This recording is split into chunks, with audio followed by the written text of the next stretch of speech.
Hello, everyone, and welcome to episode 144 of DM Discussions, the podcast for players and DMs alike, where we cover a wide variety of topics to help you with your games. I'm your host, Ryan Reeder, and with me, as always, is my good buddy, Ben Bumhofer. How are you doing tonight, Ben? I'm doing... Yeah, that's it. Yeah. Things are going. Yeah. Yeah. It's like, why is no one just whelmed? Yeah, exactly. I mean, you can be You're whelmed. overwhelmed or you're underwhelmed, but sometimes you're just whelmed. Yeah, I mean, look, to be fair, so something weird about me is that if anybody offers me to take a survey, I usually say yes, like 99% of the time.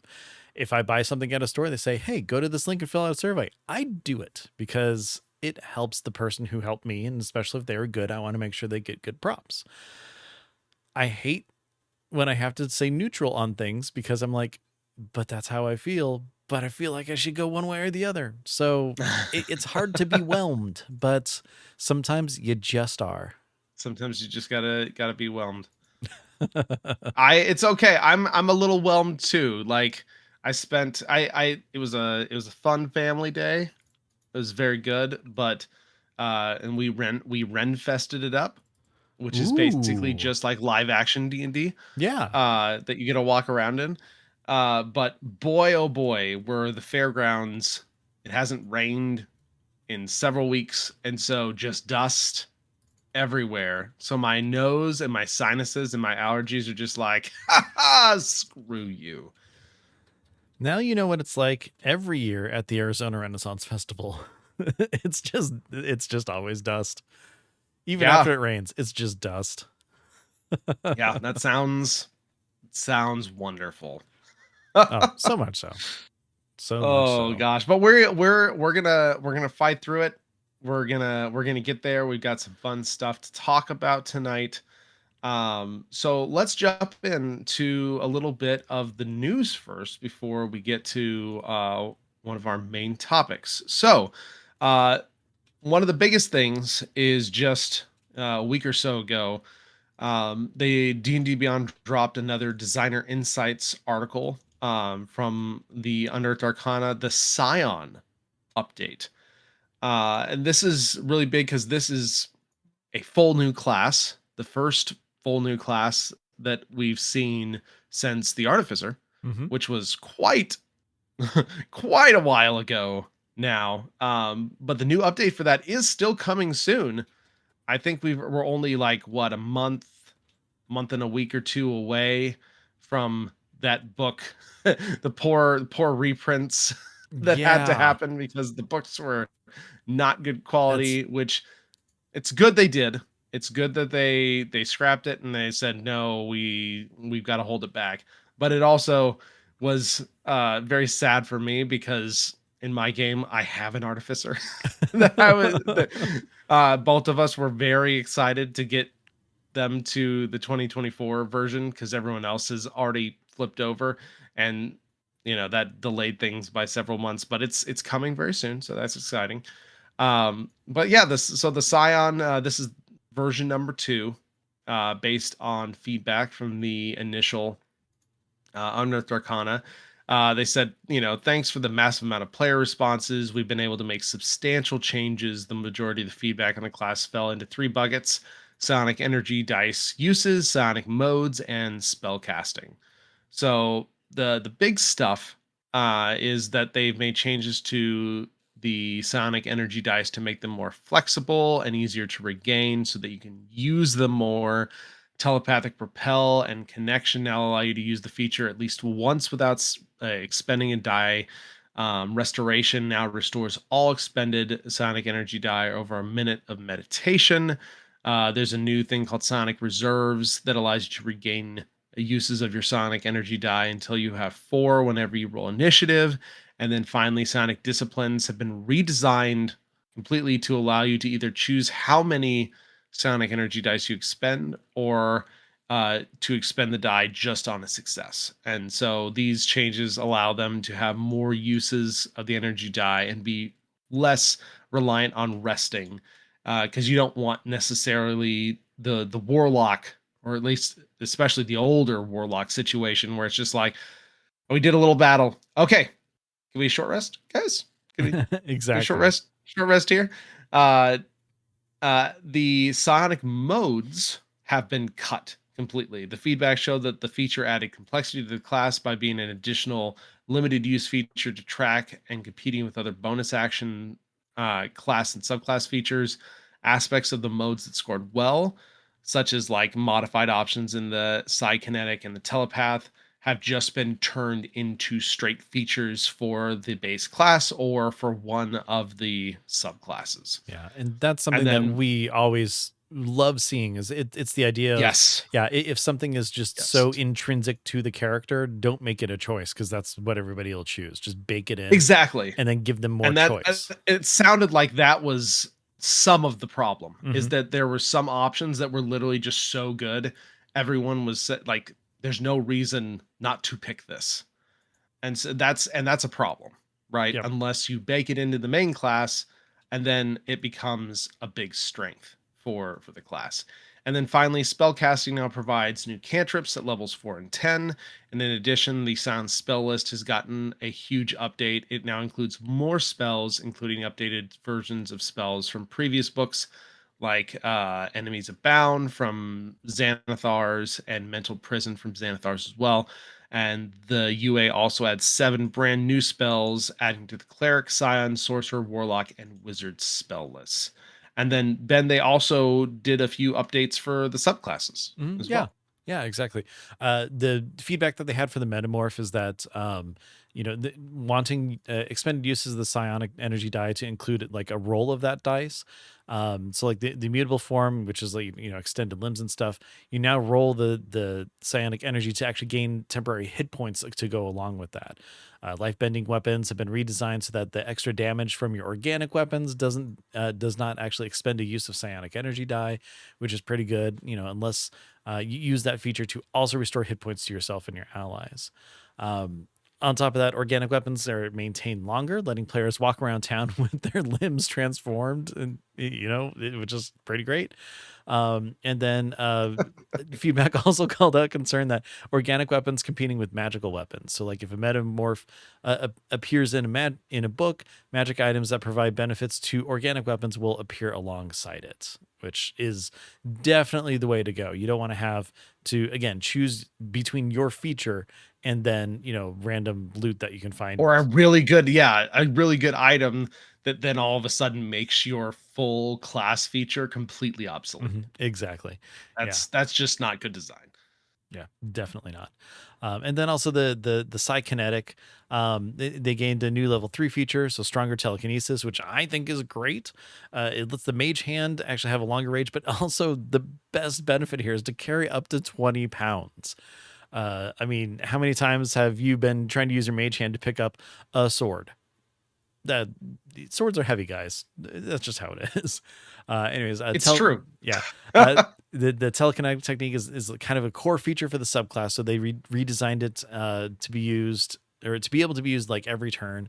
You can use telekinetic propel without expending psionic energy dice, but you can use a D4 instead of the scaling dice so that you're not using that psionic energy instead. So you have something there. Destructive trance, which formerly empowered attack mode, it no longer uses the psionic modes and instead can be activated at the start of your turn.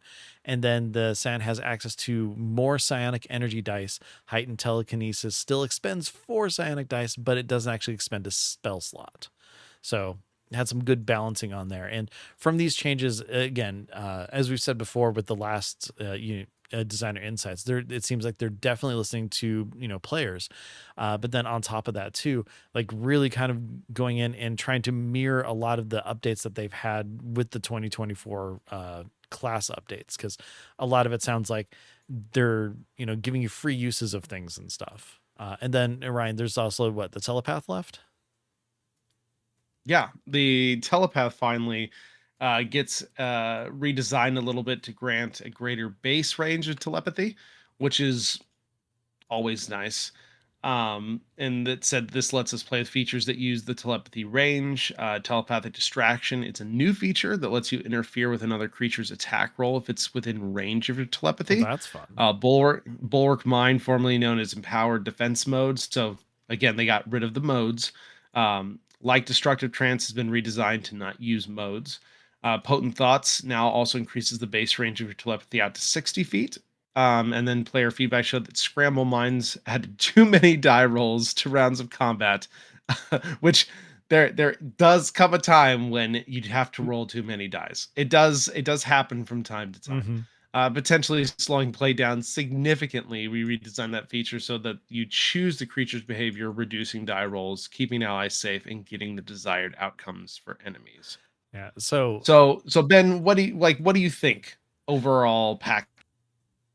overall, I think that it's looking like it's kind of really leaning towards the right direction on things. And I mean, I would love to jump in and start playing a psionic as soon as they're available. Like when we do something with our gaming store and stuff, when as soon as psionic is available, I'm like, I'm gonna try this out. I want to get to know everything about it. One thing that I want to throw out there is I want to do telepath just for telepathic distraction, because if you get to choose, just narrate it, just how are you distracting them? It's completely making me think of the movie Basketball, where they're trying to psych out the players and distract them so they don't make their shots. And I love that movie so Yes. much. Oh, I love it.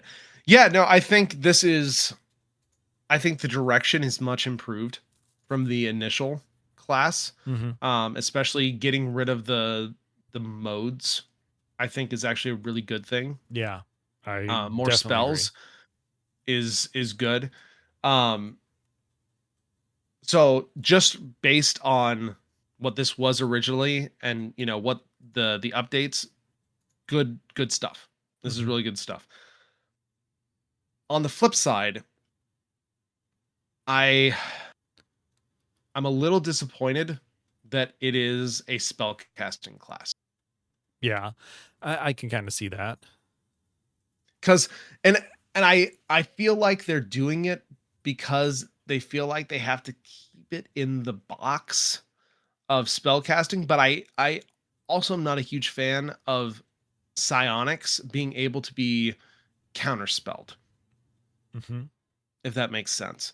Um like the feel is kind of getting there, but unless you add some like specific spells that only they can use, that are fully designed for them, not ones that are just like, this is on the cleric and wizard list as well, Yeah. unless you have like a chunk of spells that are full psionic only that you can design for them, which they still have the chance to do, and I hope they do. Um, I don't know, it just feels like it just feels like it's treading some of the design ground of the wizard and the sorcerer, just Um. because it's got that same spell progression. It's using a lot of a similar spell list. Obviously, there's some cool things you can do with the psionic die in the base class, and there's some cool stuff in the subclasses. But this may just be me being a little spoiled, Ben, because I have to shout out MCDM's class, the talent. That to me is how you do a full-on psionic class within D&D 5e. Mm-hmm. Like it is so incredibly well designed. It is not a caster. They literally made like 90 new quote unquote spells, but they're not spells. They are psionic powers that the talent can use. The talent uses a completely different resource system and plays so differently than any caster in the game. It is a fully different design space than any of the casters, and how it plays and the spells, or psionic powers it has and what it uses. I just after playing that, like I said, I'm a little spoiled because I wish that Wizards was going a little more in that direction. rather than trying to stay in the it has to be a caster design Yeah. box. And so I can see both sides. I get that idea of, having it be unique and everything. I get that. Um, I'm also looking at it as they're doing things that's, for lack of a better, descriptor, are magical effects. So at that point, I can see why you would want to, have counterspell work against some of those things, because otherwise, okay, well then a scion doesn't really have any sort of foil. They're just always going to be able to do their, big flashy special things no matter what. So at least this way, it from a balance standpoint, it kind of works and makes sense. Um, on top of that, I kind of look at it as they're, kind of accessing the weave and everything like with their mind, as opposed to having, some sort of ancestral connection or studying about it or something. It's like their mind power is so good that they're able to, make those effects happen, but it's still based in the magical physics of kind of Mind what's power going is on. magic power. Yeah, exactly. And I mean, that's kind of how I'm looking at it, and figuring out how it kind of plays into the world with it, as opposed to completely designing a brand new like resource that's out there and stuff. And is it a shortcut? Is it lazy? I honestly, I don't think so. I think it's taking a concept of something and putting it into the world that they've created, and having it fit in a way that, can still stand up and not be, super powerful against all the other, types of abilities and characters and stuff that are in there already. Yeah, and I think if that is the design intent, that mind power is magic power, then that's they're on the right track for that. Mhm. Historically, that has not been what psionics is. Yeah, I mean, Just from a historical perspective. That is not what Sonics is. If that's what they want Sonics to be for 5e, that's fine. Or if they feel like, whether they're right or wrong, that they have to fit it in some sort of 5e spell casting box, then that's probably a decent way to go about it. But if that is what they do, I still think there's a lot of room they can move to go in to further differentiate it from the wizard or the sorcerer. yeah. Well, I will read this directly from the Unearthed Arcana, which I didn't read before I gave my opinion on it, which is um, Scions. Scions wield magic and extraordinary powers through the power of thought. So, yeah, there we go, right there. They develop their minds as fonts of power that manifest spells and grow stronger over the course of their adventuring careers. You can find everything you need to play. Blah, blah, blah, blah, blah. What is a scion? Scions are spellcasters who use innate mental powers to gain extraordinary abilities and unleash the magic of their minds. So it seems like that's kind of the way that it's going. And yay me for thinking the same as developers. Woohoo! But we'll see how it actually plays out and stuff, I guess. Yeah, yeah. No, that and again, like I said, in that context, it makes sense. Yeah. But I would hope to see if that's the design space they're going for. Give yourself some design space to make Scion specific spells There that are only some they can use. there are some in the Unearthed Arcana. There's like, I don't know, 6 of them or something like that that are specific to them, as well as, ones that do go towards, warlock and wizard and all that stuff. Yeah. I definitely, like I said, the MCDM version has like 90 some. It's Yeah. ridiculous, honestly. We don't necessarily need that many, and some crossover is fine because you can flavor things however you want, right? Exactly. There's a lot of really fun spells that they'll share that you can flavor however you want to with whatever, scion you make. But I think erring on the side of more for this, especially when you're doing a brand new class, like you did with some of the artificer stuff as well, uh, can't go wrong. Getting some extra design space, knowing that only one class will be using it. And yeah, so far on this list for Unoth Arcana, at least, there's 4 that are specific or that are Scion specific only. Telekinetic Fleeing, Thought Form, I think Ego Whip, and where's the 4th one on here? As I scroll through and eat up time, Life Siphon. So yeah, 4 different ones that have different things, but potentially similar effects to some other spells that are out there. But Yeah. yeah, we'll see how it goes. Okay, I like this, like Ego Whip. The creature makes a charisma saving throw, which I think really makes sense There's not for, enough of those, yeah. Um honestly. yeah, in fact, one of the things that's like a big ability that I never got to use on a demigod that my players fought like forever ago, used a charisma saving throw because it was about their like it affected their sense of self as opposed to something else. And like I think that having like a scion kind of attacking your mind and stuff, yeah, there's intelligence there, there's wisdom there, but I think charisma, it really embodies that sense of self and who they are. So I think that works And really it's well and it's as a, underutilized. yeah, exactly.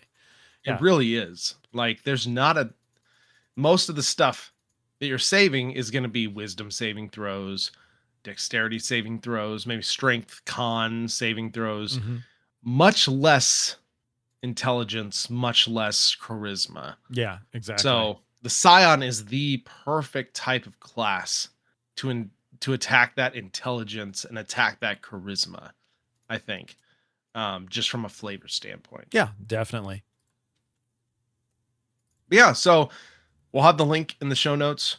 Go check it out. Especially if you checked out the first one and want to give updated feedback, the survey is open now, Hmm. so definitely check that out.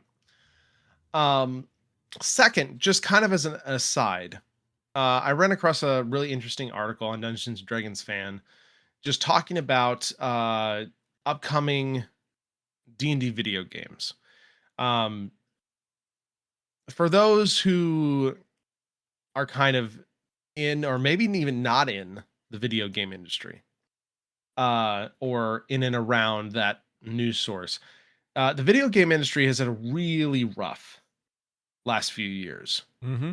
And it's not been getting much better, from consolidations to studio closures to funding running dry. There's been and layoffs. There's just been a lot of turmoil and a lot of really sucky things happening within the video game industry right now.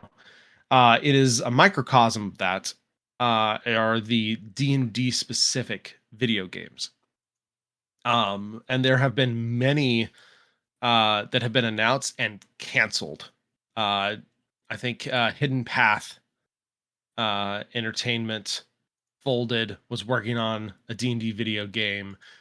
This article specifically is talking about Swedish studio Starbreeze, who was making a D&D video game, but has since canceled it in favor of sticking with their bread and butter the Payday series. Yeah. Um, and just there's been multiple rumored unannounced D&D video games that have been canceled in the last few years.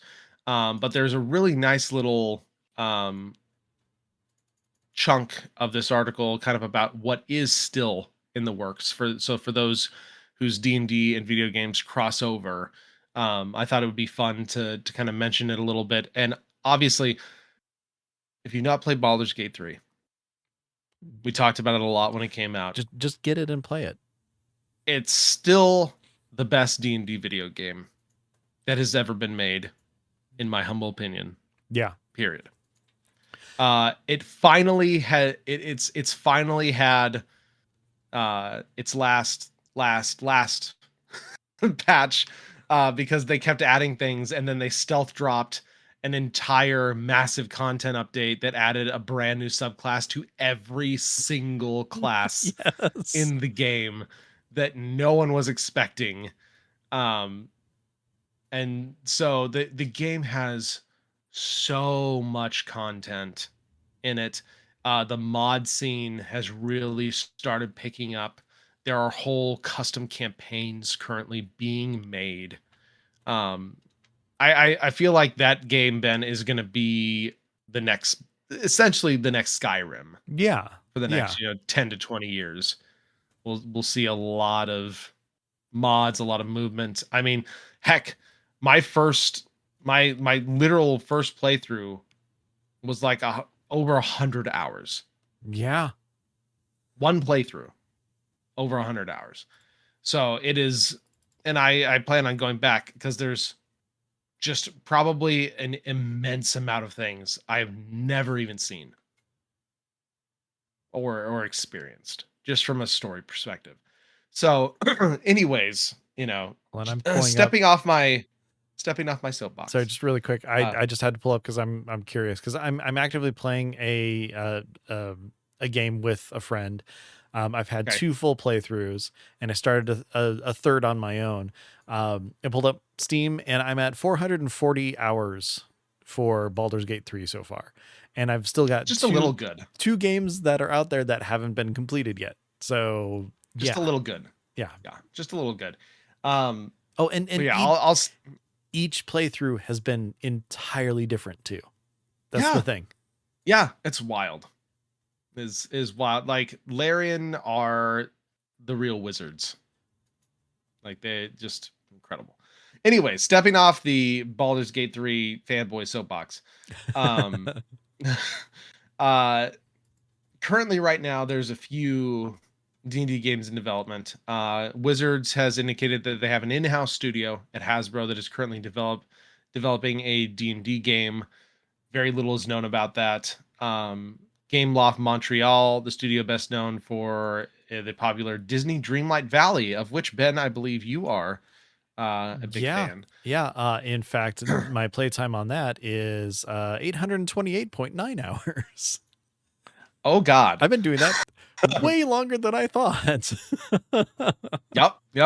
Wow. They are Okay. doing a new D&D title that will be an action-focused survival life sim set in the Forgotten Realms. So, I guess kiss all the rest of your free time goodbye, Ben, when that when that one comes I out. mean, look, the 3 games that I'm playing right now are Baldur's Gate, Disney Dreamlight Valley, and then Dune Awakening, which is a survival game, which I don't like survival games, but that one got me into it. So You may crap. be in trouble. I'm maybe. Saber Interactive, the developers of the popular Space Marine 2, which also is incredible, are working on a new Hasbro title that may be D&D related. If you're into VR, the Demio people, which is kind of its own little D&D in VR, you roll dice, you have cards, Mhm. you have characters, you work your way through a dungeon. It's actually very cool. One of the few like VR type games that I've found very interesting and actually make use of the technology well. Um, they are doing an upcoming co-op virtual reality RPG set in the world of D&D, built using the Demio action role play system, which involves that tactical turn-based combat up to 4 players. That could be So fun. that's super cool. Yeah, Yeah. that's super cool. And then obviously Baldur's Gate 4. Wizards has recently confirmed it is in the works, though we have no idea what studio or obviously release date is being done for that. It is, other than it's not Larian, Yeah. which is very sad, It but good is. for them for making one of the best games ever and then just saying we're not going to do a sequel or DLC. We're just going to make our own thing. Yeah. Good for them. Yeah. Good for them. I'm really sad because Baldur's Gate 4 it has to live up to 3.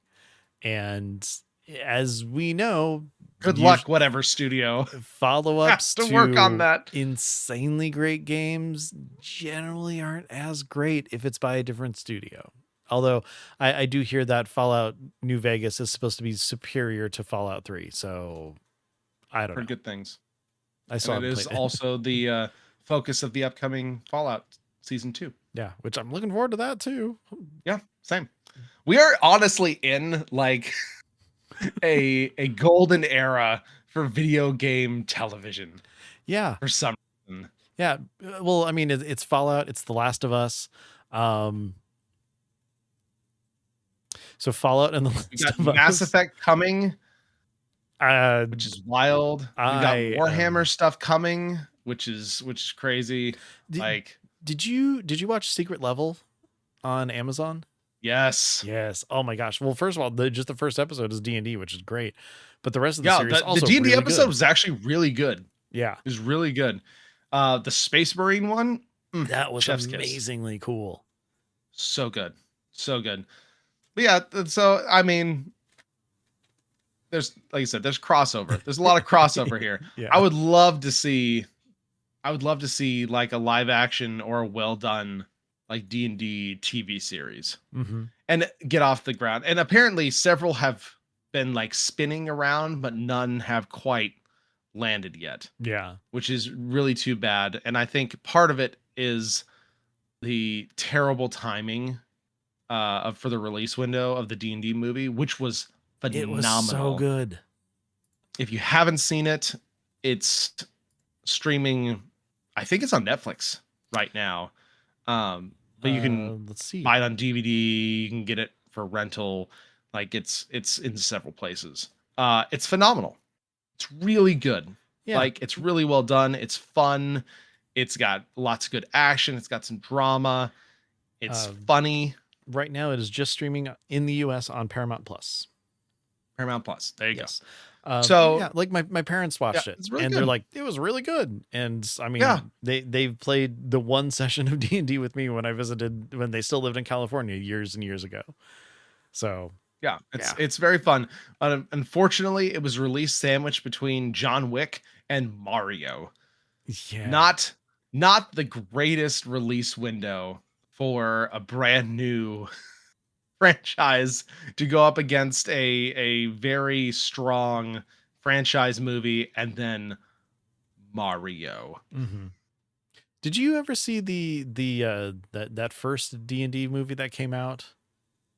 It had The like old Jeremy Irons. was it 80s? 80s or No, 90s? Something like it was that? like a early Or early 2000s? 2000s, because I remember I saw it 2000s? with friends from work. Yeah, it I was thinking was. the cartoon. The cartoon was like Oh yeah, cartoon was 80s. like late 70s, early 80s, I think. Yeah. But no, it had Jeremy Irons as like the bad guy. He was trying to control all the red dragons or something. It was Yes, yeah. I have seen it, and it's very questionable special effects.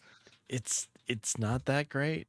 I Nope. mean, it has the bumblingness of like an actual D&D campaign. They got that part right, but yeah, it's that the new Honor Among Thieves is like scores higher in quality Yeah. and story and everything. So if you stayed I away, hope we see more yeah. eventually. Well, then again, what am I saying? This is our audience. D&D discussions. Of course, everybody's seen the movie, and if you haven't, you're really missing out. And if you haven't played Baldur's Gate, you're really missing out. Yeah, just hands down. There you go. Yeah. Okay. All right. We've got several more years before we'll have to think about Baldur's Gate 4. I am most positive. And then we'll get the announcement that Baldur's Gate 5 is being created by Larian. If only. Whatever Larian makes next, though, I will be playing. Oh, same. Sure. Ben, let's jump into we got a really good listener comment that we decided to kind of turn into just a little mini discussion.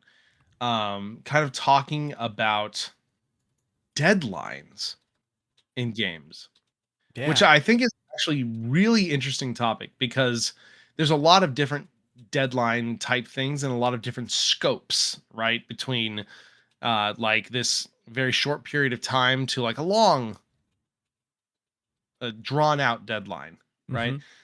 From a more ephemeral deadline of something could happen or something may be happening to the straight up timer of you got 10 minutes to defuse this mana bomb. Yeah. Whatever. And or it'll destroy a bunch of stuff. So the question as written was basic. I think one thing I always find both a benefit and anxiety inducing is a deadline in a game. How do you handle the passage of time as it relates to an event the players need to get to on time? Have you ever built a schedule where you have events before the big event that can either help the characters if they arrive in time and learn new information, or prevent something from happening that would help the big bad at the big event. One scenario we've run into in my game is trying to figure out how to get to the big event, and we happened to be at the docks early enough that supply ship bound for the big event was being loaded. Through some information gathering, spying, and getting a few sailors drunk, the party was able to find where it was headed then and when and stole the ship, which solved both the how and when and where. Had they not been at the docks, they might have missed out on the ship as transport, but still learned where it was headed and when. So Ben, how do you handle deadlines? How do you handle this, like, almost in sometimes real timey things in a game that doesn't necessarily have a lot of built-in tools for timing specifics? That's really kind of the thing. It's a challenge sometimes because you want to make sure that I mean, if your party's just having fun lollygagging around and just doing whatever, great. If there is some sort of deadline, you want to make sure that it's close enough that it's important, but not so far out that okay, well now we just need to fill time to get there. I actually came across this. I had like a trade meeting that was happening, and the party was invited. They escorted people through dangerous places to get there and stuff. And then when they got there, I gave them like, okay, well, we're going to give them a week beforehand so that they can maybe take on different jobs, do different things and stuff. And it ended up being like, okay, I really need to make sure that I just create a lot of breadcrumbs and content in order for them to actually be interested in doing stuff beforehand. And even so, I kind of failed in the fact that I gave them different, questing objectives that they didn't do because they were afraid of missing the summit. They didn't want to be out and about doing something and then have the summit start and happen without them there. So it was kind of like a rough balance that I had to figure out. And then once that whole thing happened, then they took care of the stuff, after the summit was over. So, they still did the content that I'd created, but because I put that like specific deadline out there and then, stuck to it, I had to really juggle and make things interesting. We did end up, just kind of, just doing a quick RP for like, what'd you do this day? What'd you do this day? And then, okay, it's the day of, because, there wasn't enough, I can't think of the word, enough like need to do the other things in the off chance of missing the big event. So I've learned from that.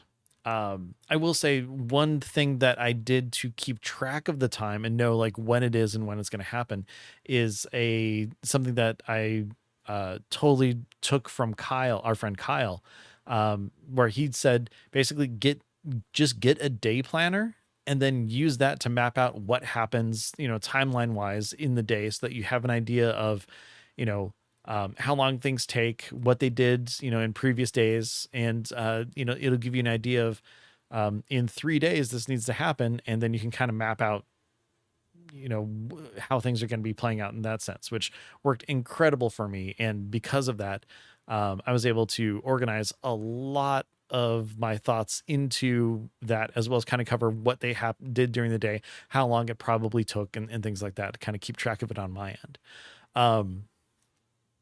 But going forward, I don't think that I'm going to really put a huge focus specifically on a big, this day, this thing is going to happen, unless it's like, end all be all, end of the world, end of the campaign kind of thing. Because, we need to have a deadline for that. That can just arbitrarily happen when they show up randomly. And I know I feel like I'm kind of talking in a circle on this, but it is one of those things that's kind of rough and hard to do. But if you don't have that hard deadline, but you do know that it's something that needs to happen, then that's where you can kind of facilitate and judge what's going on with the party, what they're doing, and kind of what they might have access to. So if we're looking at the example of, getting to the docks early enough before the ship leaves, like that's a really good example of they didn't take their time. They went there, and you give them that extra little bit of assistance in that. I love the fact that they were able to, get their information, do spying, because that's what happened. They got there early enough so that event didn't happen in your world. Whereas if they had taken time to, um, I don't know, help the orphans with their bake sale as opposed to going to the docks or something like that, then there's a good chance that a lot of those people who were waiting for the ship to be loaded wouldn't have been at the bar, so they're actually working. Or if it was like a 3-day bake sale, then the ship could have left, and then as the DM, you figure out how they can get that information at that point, or base it off of them asking questions of like, oh, can I talk to the dock master to see if I can get a like the manifest of the ship so that we know where it's going and things like that. So I always have something either in the back of your mind, or be ready to kind of go off of things that they ask or suggest, or something, to kind of make sure that they are still able to get that information to know where they go. And then based on what they decide to do in that time, either give the big bad evil guy like a buff, like maybe an extra shield, more troops, something along those lines. Versus if, I mean, you get there and you steal the boat, then obviously you're not going to bring all of the stuff that they wanted for the ritual, or for the dinner that they're going to be having to try to um entice leaders of this other nation to rise up against the player's home, or something along those lines. It's like you're able to really kind of on the fly decide how rewarded the player should get with their timely manner, if you don't have something like set specifically like as the exact deadline. Just kind of keep it more arbitrary. Yeah, I actually really like that a lot. And I think that's what, honestly, from an advice perspective, the majority of people will get the most out of. Because, like you said, many people, there, obviously, we're generalizing. There are some people who meticulously track days and maybe even Hmm. hours, right? And that's not bad. But at the end of the day, most campaigns don't do that. And so having the more ephemeral, flexible type things where you're more giving choices versus strict timetables can still make for very interesting content. If you want to talk like very specific things that I've used before, so let's jumping all the way down to the micro level. Um, Deadlines may be as simple as you're in combat, there are X rounds before something happens. Yep. That is a deadline. That is something you can telegraph. That is something you can just say straight up. That is something you can have an NPC or a bad guy say straight up. There are multiple ways to do that. That is something as just a DM and say you have 3 rounds, and then something's gonna happen. Right? That's also completely doable. Um, so that is like the distilled down, very easy, uh, very easy thing of, hey, we're in combat, X thing happens in a certain amount of rounds. If you abstract that a little bit more, one thing I have done before that I don't use all the time, but sometimes it's very fun in a combat to take out a big old hourglass, put it in front of the players, and tip it over. So that is a clear indication that something is going to happen when the hourglass runs out. That is a super fun deadline thing. You don't want to use it too often, especially that, because it can kind of lose its effectiveness after a while. Yeah. But there are like places you can get like 5 minute, 10-minute sand timers, right? That can be very fun. And those can be very effective storytelling techniques or very effective things because Then that goes from rounds, however long they last. There's 3 of them, and then something happens to this is something I just turned over in real time, and something is going to happen. So I think that can very much kind of simulate the characters not having a ton of time to think through things because the situation itself is dire or requires quick thinking or fast action. Hmm. And that is a great way to simulate that because many times when I've done that, the few times I use that technique, players go, "Oh crap," and start moving faster. It's an actual thing that happens. And so that's another really good deadline technique you can use in certain scenarios if you want to again simulate that faster reaction, faster pace, or oh no, something requires immediate attention, Hmm. right? Then you can extrapolate that out more to things like Ben was talking about, right? A big world event that will happen at some point. Maybe it's a when the characters reach a certain level, something happens. That's a great milestone point in your head as a DM to mark things, right? Wherever they happen to be when they hit level 7, this thing happens. Cool. I just gave myself an arbitrary milestone point or a deadline that has a fixed point, but I don't necessarily know when that is. Yeah. But whenever it happens, this thing will happen. That's a really good way to be able to set yourself a deadline, especially if you're not keeping track of world time, super accurately. For like my game that I'm currently running right now, I keep rough track of how many days we have done. That is kind of the extent to which I keep track of time, which is helpful for the way I'm running this specific campaign. And so sometimes things can happen based on you know the days that have gone by, the weeks that have gone by. But one other thing you can potentially do that also kind of gives the illusion of deadlines is give characters a branching choice. Basically, you can go either here or here. These things, there are things that are going to happen at both points, but you only can experience one of them. Hmm. And the one you go to, the experience could be altered because of your presence. The other one that you do not go to will have a predetermined outcome because your presence is not there.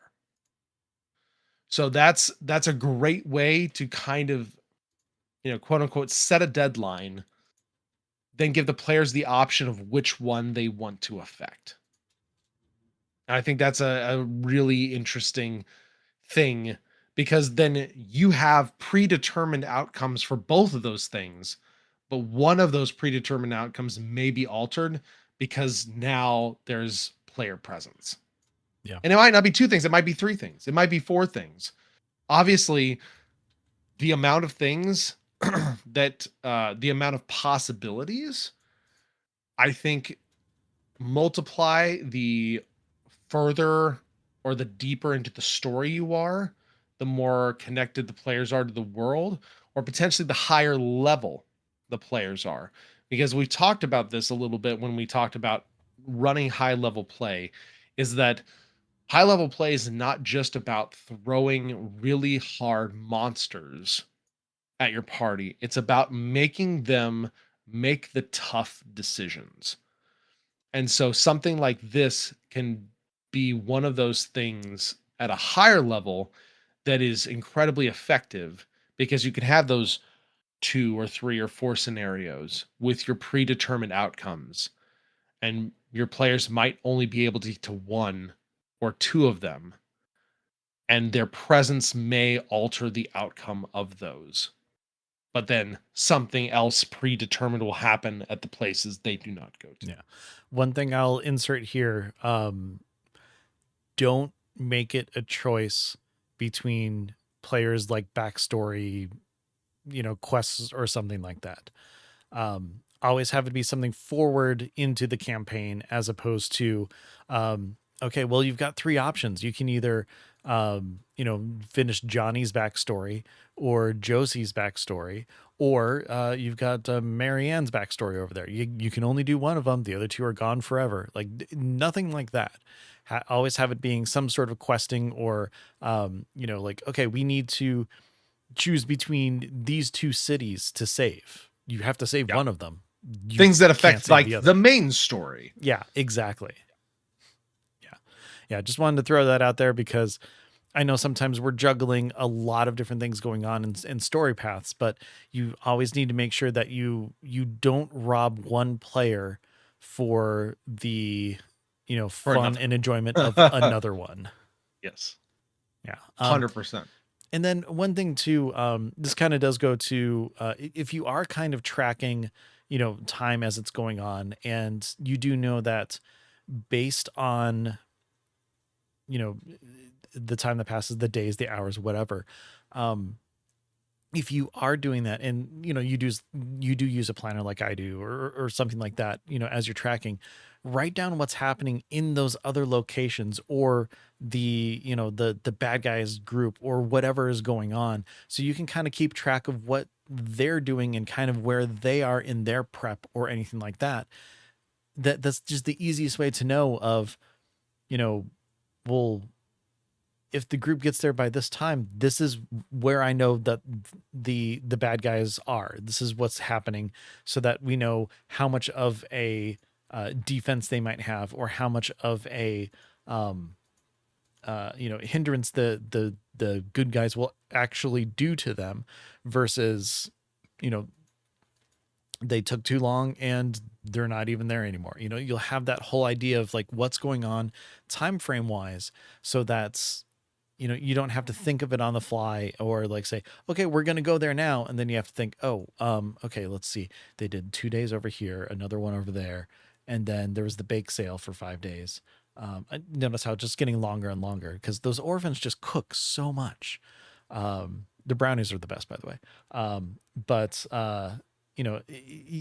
it just gives you an idea of, having the world running around in other places where the characters aren't, which sometimes can be easy to do. If you have something, very meticulous, it's a lot harder without like kind of tracking it. So it's a good idea to just, keep in mind of what's going on and just mark it down here and there of, the big guy was able to get the gems he needed to power the mana bomb. They're still not ready to go off yet, but they're at that stage. They're not hunting for those resources anymore, or something along those lines. Just to kind of give you that world building without even need to showing it to the players until they get to that point. Yeah, no, I really like that, like the stage idea. Basically, just kind of keeping track of what your, especially villains, are doing in the background. Because remember, these are living worlds. Things are not on pause because the party is not there. Mm-hmm. Like, It's not the Truman it Show. is sometimes, yeah, it's sometimes tempting for us to only focus on the things that are going on where the players are actually at. Um and in smaller things that may honestly be the case. You may not care in a 3-shot or a little mini campaign or a 5-shot what XYZ people are doing in a town over, Mm-hmm. right?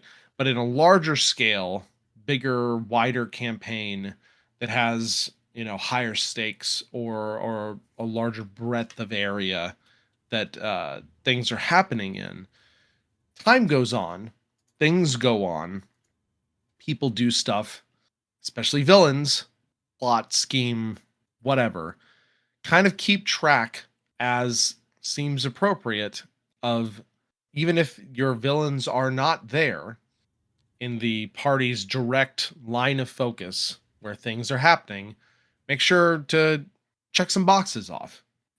Give them that, what they want ultimately, give them that path that they're doing so, and then check stuff off every once in a while. Yeah. Obviously, there are then times where you can insert those things back into where the party is and potentially give some of those branching points to give the party the ability to interact with some of those phases. And sometimes they might choose to, and sometimes they might choose not to, Hmm. right? But it's nice to have the options, and it's nice to keep track of and continue moving things along within the world, even if it's not where the party is at that moment. Yeah. And that being said, it's also, this doesn't exactly have to go with the deadlines, but it's also a good idea to remember what the party has done in the world in case they go back to a place that they've been and they've done something that's actually affected it. Like my party ended up brokering a peace between a tribe of orcs and a town that they were raiding because the orcs were, living on barren land and they needed food. So they ended up brokering that peace, and now they cohabitate, and the orcs give protection and help work on the fields with the other people who are there. When my party, escorted that caravan, there was representation from that town that had like humans and orcs together working together to bring their goods to this trade summit. And it was just a small little nod to, hey, remember you did this, they're working together. Same with like any big cities you go to. I always love the fact that, if it's a really big city and the players save them, then if there's a military or an army or something with that city, you know that they're going to have your back in some sort of future big thing that's going to happen, which, keep track of that stuff because you never know when they might call in a favor and stuff. But it's one of those things where, especially in longer campaigns, the world is supposed to be alive and living and stuff happening in it all the time. And you don't necessarily need to know every single thing that happens, but having like a small bullet point for, okay, well, they were here. This is what it was like before they went. This is how it is after. And in the future, this is what they'll see. Just, small little bullet points like that can show massive change and effects for what the party has done in the world, which, I mean, assuming it's a heroic party, will make them feel good. If it's an evil party, then the destruction that they've left along the way. It just make sure that, especially when they get to higher levels, that the effects that they're putting out into the world are seen and recognized, especially by just random people in other cities. They might have heard about them before they came to town.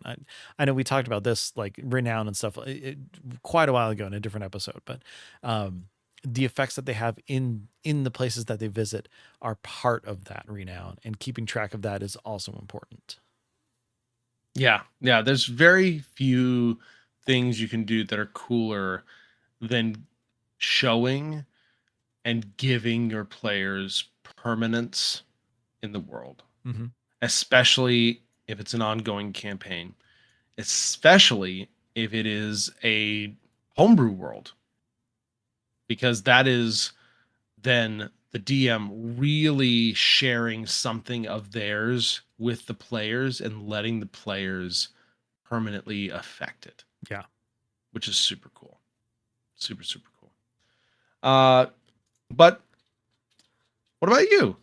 What are some of the, you know, anxiety inducing deadlines that you have had thrown at you in your games? We'd love to hear from you. You can shoot us an email, hit us up on Blue Sky, or better yet, join the Discord, and we can have a fun conversation about some of those specific scenarios as well. So uh, all that stuff will Ben will have at the end of the show.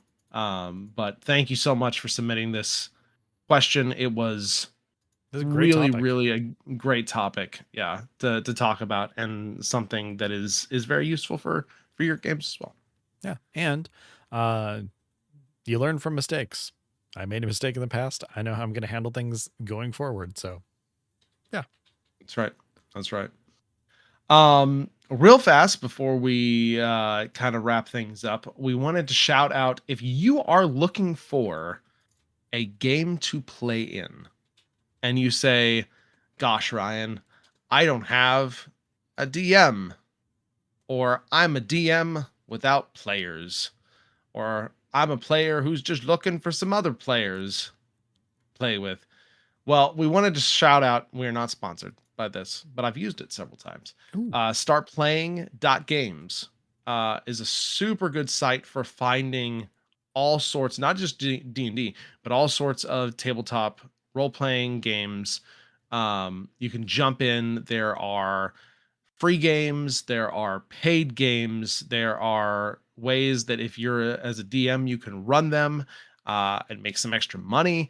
If you're a player, there are just open parties looking to have people join. There are new games starting up all the time that are, trying to be ongoing, that you can then join and do in an ongoing basis at a set time.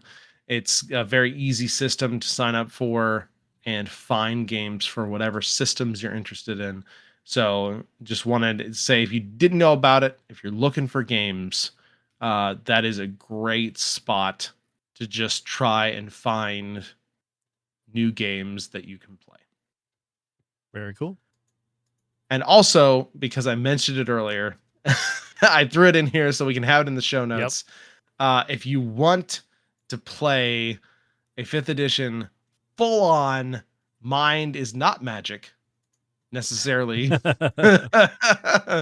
full on class with multiple subclasses, you can grab MCDM's The Talent over on their store page. It's only $12 and it is a heck of a bargain. Like we're talking about this, like a 105 110-ish page supplement, like full color, tons of great art, tons of new mechanics. uh I had a ton of fun playing one of these in a little like 5 shot that I played in. Just super super fun. um and they also have a really cool talent uh powers deck, which is just like playing cards that has all the different talent powers on them, so that if you're playing with, especially in person physically, to reference, you can have those cards and reference them and get all sorts of it's like class spell card type thing. So Yeah. um anyways, I wanted to shout that out because it is incredibly fun, well designed class. And if you want to scratch the old psionic itch, especially before Wizards has something official in a book, it's a good one to do. And with that, I think we are near the end of our show. But as always, before we go, Ben, did you get to play since the last time we talked? Yes. And it is Excellent. the last time we're going to play for like the next month. So I am glad that it happened, but I am also really sad where we had to leave off. Um, so the party ended up saying their goodbyes, and not to each other, to Erelon, to Pelthas, the capital where they've been. Um, helping out and doing a whole bunch of stuff. And they finally took control of their airship. And we had a whole christening ceremony, which, by the way, there's a traditional christening speech that ships go through. If you just look online and type christening speech, there's one. I didn't know it was actually a thing. So I just kind That's of cool. altered it a The whole things you bunch. find out in D&D research. Yeah, exactly.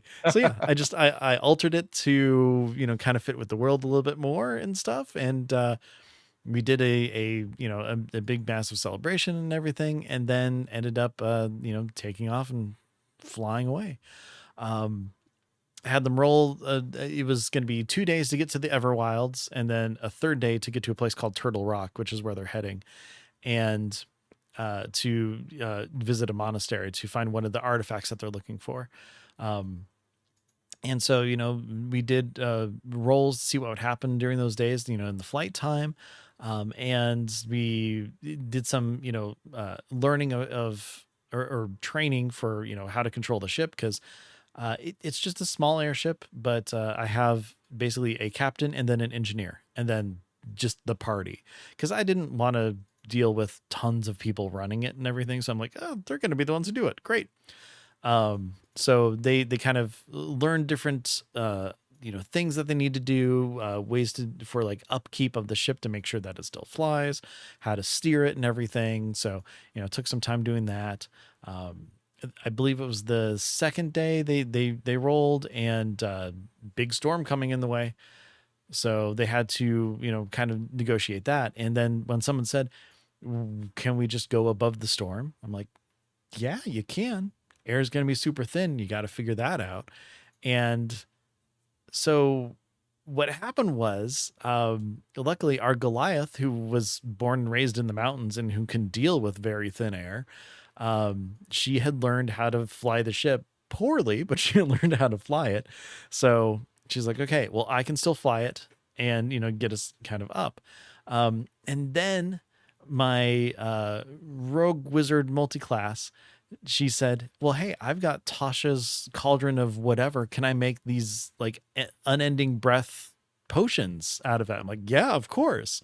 So basically, I forget exactly what the potion's called, but it's one where you drink it and then you can hold your breath for an hour. And then when you let go of that breath, then it does like gust of wind as a spell and stuff.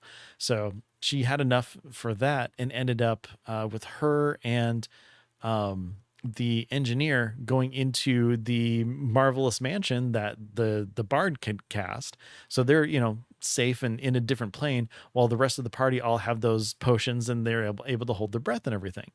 On top of that, the wizard casts telepathic bond with everybody so they can all still think to each other and communicate while this is going on. So I'm like, they're just cutting through all these problems, and it's great.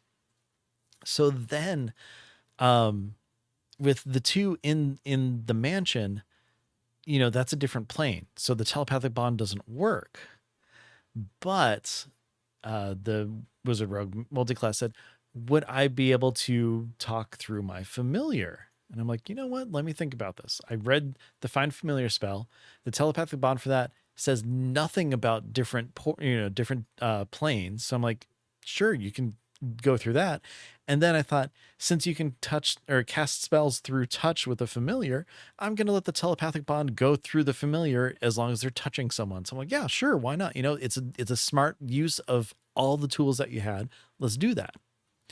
So we've got people holding their breath, two people in a mansion. We've got a familiar out there, and then they're getting near the storm. So they're pulling in the sails and raising the ship up. The bard is silently doing bardic inspiration through a telepathic bond, which is amazing, and helping the captain actually get the ship up high.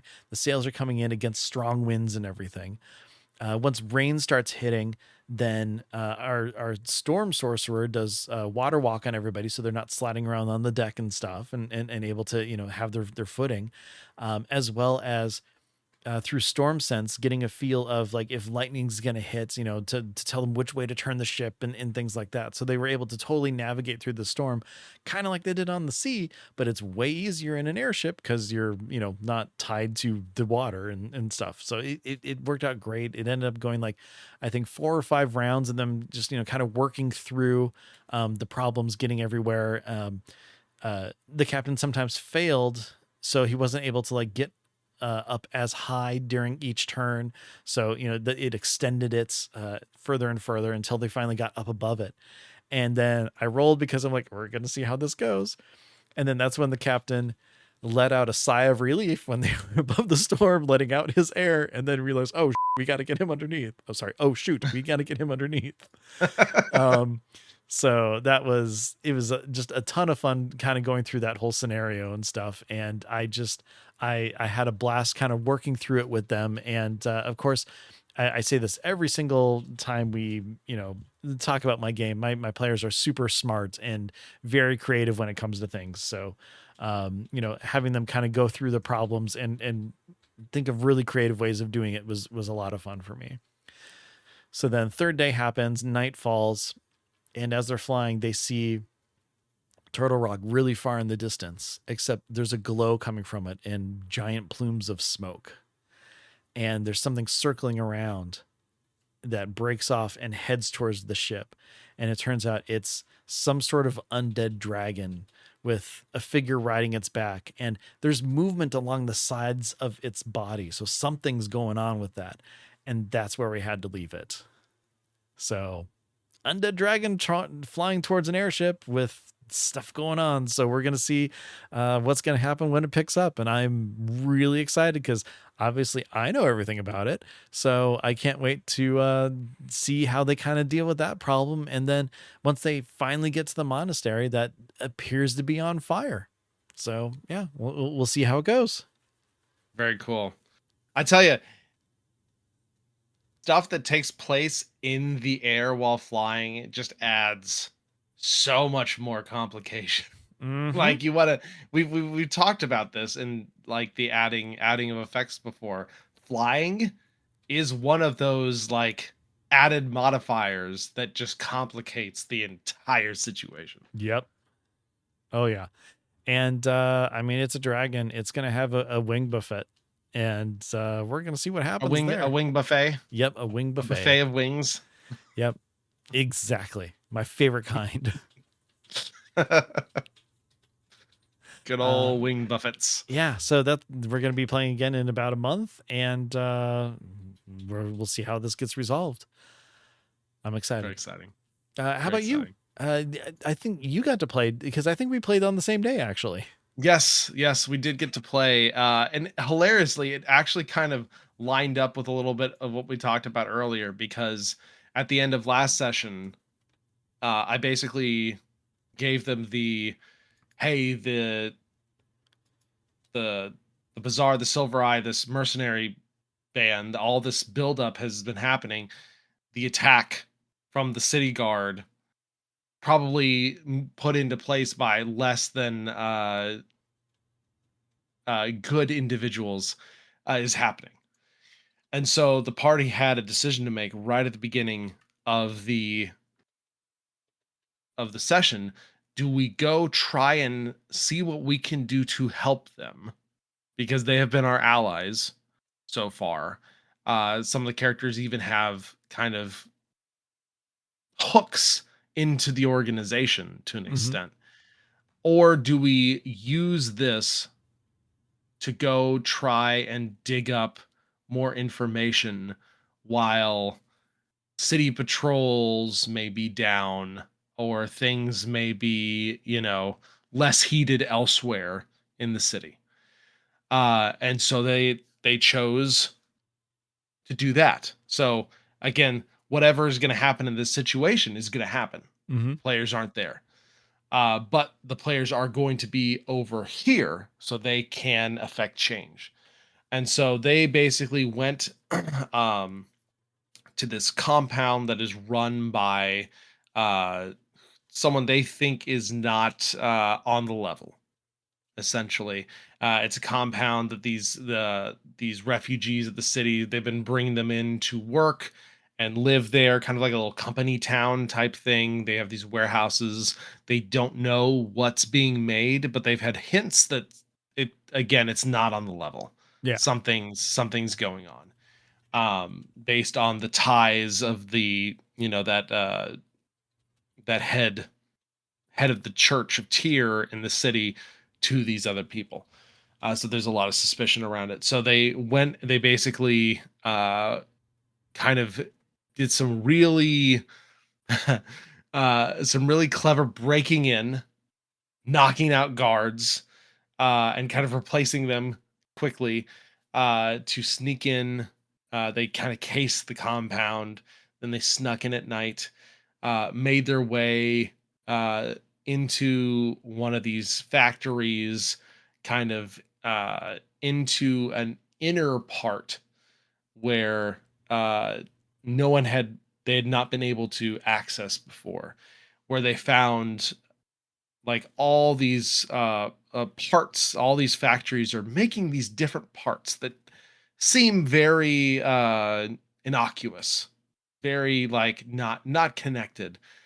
But it turns out these four factories, maybe different parts from each factory are being used to make things together. Oh, that's not So they good. go in, they find these crude energy, like arcane energy core type things in this room. Um, they find these like like large metal balls with all these different plates that are being put together. Um, and they also roll a natural one to check for traps. So as they're investigating this room, one of the kind of, big bad type people has teleported in. All these big bads have this they found out have this ring that they all use to teleport to different locations. In fact, how they defeated the one was our paladin literally chopped the dude's arm off so that he couldn't activate his ring. That's one way to do it. It's one way to do it. So they go they go toward the only other, room in the building, open it. There's these hellhounds waiting on the other side of the door that have been also like they know this guy is kind of like the head of security for this high-ranking noble. Uh the master of hounds, or the keeper of hounds. And they've seen these dogs, not hellhounds, or at least not what they looked like when they were just walking around town. But now fire and like, very scary scariness, sulfur and brimstone. And he uh has come and has been alerted because they failed to find stuff. And so now that ended up basically where we ended the session. So Oh, wow. stuff's going down. Stuff's gonna happen when we meet again this coming week. So I'm very excited to see what they do. And it's one of those things too where it's just like I always try and remind players, sometimes things aren't gonna be balanced, It's right? okay to run Things away. sometimes it's okay to run away sometimes. It's okay to assess the situation and see what you're capable of, because again, as a DM, just know your players are always more capable than you think they are. Yes. That is the one rule that has almost never failed me. Yes. Players are almost always more capable than you think they are. So it will be very interesting to see what they end up doing. Very cool. I'm excited. Yeah, As am I. it's one of those things where as the DM, you know the types of shenanigans that are happening behind the scenes. And finally having your players kind of catch up to those is some of those best feelings of DMing. Yeah, it's kind of like we talked about. There's always stuff going on in the background. I have an idea, I have notes and such of things that are going on in the background, and it's fun when those ideas intersect with the players in real time. Yep, That's exactly. it's always quite fun. But we'll find out what happens here pretty soon. I'm very, very excited. But until then, I think that will bring us to the end of our episode for tonight. Ben, as always, thank you so much for hanging out and talking D&D and RPGs and video games and And tons of everything today. other IPs and properties today. We just kind of hit all over the place. But of course, if you want to chat with us, if you want to hit us up, or if you want to follow our feeds and such, Ben, why don't you tell everyone real quick where we can be reached? You bet. We can be reached a few different places, but to find out where all that is, just go to dndiscussions.com. That's where every single episode we've ever had is linked, as well as links to all of our socials and ways to find us, except for our email. That might be on there. I don't know. It's been a while since I've looked for that. Anyways, if you do want to email us, it's going to be private between the two of us and then you. Send those to dndiscussions@gmail.com. Aside from that, though, you can find a link to our Discord on dndiscussions.com. And there you can join our community, talk to people, ask questions, give potential show topics, or, just join the discussion, tell us about your game and all that fun stuff. We love hearing from you, and we've got some great people in there. That being said, if you just want to reach out on social media, you can always check out Blue Sky. That's where we are. You can check out at DN Discussions is going to be the show specifically. Ryan is at TBK Zord. If you're looking for me, I'm at Ben Bumhofer. And reach out there. We love hearing from you. And just that's where engagement happens, as well as on Discord. Now, if you want to hear me play some Dungeons and Dragons, you can always check out +5 to Hit. It is an actual play podcast that I'm in.